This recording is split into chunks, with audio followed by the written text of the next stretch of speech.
Hello, my little friends, and welcome back to yet another amazing episode of From Mangoes to Maples, where stories from India travel all the way to your homes here in Canada to help you grow wiser and kinder, one story at a time.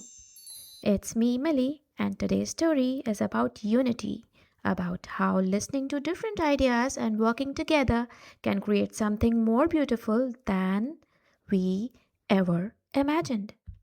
The story is called The Forest of a Thousand Songs. In the heart of India's Gir forest, there lived a very unusual group of birds.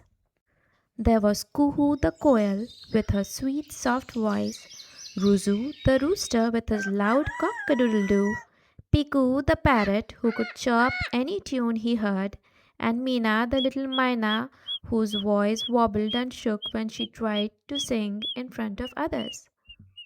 Every year the forest had a grand musical festival, the Night of a Thousand Songs, where the animals listened to the birds' performance under the moonlight. This year, the elders announced something new. Instead of singing alone, you must perform one song together. The birds gasped. They weren't very happy with this idea. Together? A koel, a rooster, a parrot, and a nervous myna? Ruzu flapped his feathers. The main tune should be mine. I am the loudest. Kuhu shook her head. But the melody must be soft and beautiful, and I am good at it. Piku squeaked. I can copy any sound. Let's make it fast and fun. And poor Meena whispered, I don't know what I can add. They tried singing. It was a disaster. Each bird shouted its own idea, and nothing sounded right at all. They were all now worried and wondered what could be done now. That night, Meena sat alone on a low branch watching the fireflies. She felt too small, too shaky, too unsure. She mumbled, All my friends are so talented, then why is it not working fine? Suddenly she heard a soft rustle of feathers. It was Kuhu. Meena, she said gently, we are all trying so hard to be heard that we forgot to listen to each other. Ruzu joined them. Maybe the elders just wanted us to learn that unity isn't about being the same, it's about blending our strengths together. Piku nodded. Let's try again, but this time let's listen first. They now gathered beneath the banyan tree. Kuhu began a light, graceful melody. Piku added playful notes.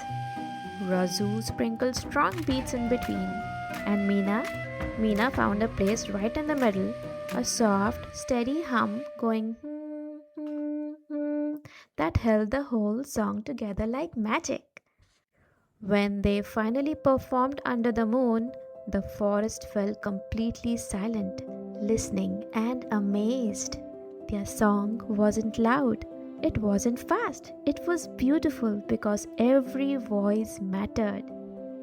Just like the birds, children growing up in Canada often have different opinions and ideas during class projects, science fairs, group art, or even deciding how to play a game.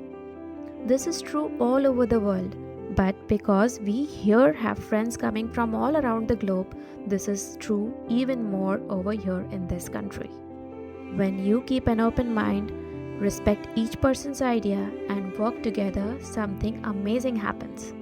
All your ideas blend together like colors in a painting, and the final results becomes more beautiful than what anyone could have created alone.